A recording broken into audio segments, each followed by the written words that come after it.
চলো চলে এসছে আবারও সেই ছোট্ট একটা মানে নাইটি, গেঞ্জির নাইটি।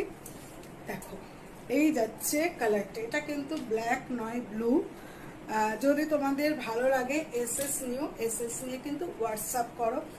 যে আমার এখান থেকে নিয়ে যে ফার্স্ট ভিডিও করার পর পড়েছে, যে পরার পর যে কতটা ভালো লাগছে, মানে ড্রেসটাকে ভালো লাগছে কতটা, তাই আমি তোমাদেরকে একটু দেখাতে চাই যে সবাই কিন্তু পার্সোনাল রিভিউ। হ্যাঁ এই দেখো ও পড়েছে, পরার পরে কতটা ভালো লাগছে সেটা তোমরা একটু নিজেরাই বলো। আমার পার্সোনালি খুব ভালো লেগেছে, কাপড়টা খুব ভালো। এটা মা নাইটি বলছে, বাট এটা নাইটি না, ওয়ান পিস কাইন্ড অফ, গরমকালে পরে বেরোনো যাবে। আচ্ছা কত দাম আছে এটা বলে দিচ্ছি আমি। এটা তোমাদের দাম পড়ে যাবে 270 করে পড়বে। যদি তোমাদের ভালো লাগে, এখন আপাতত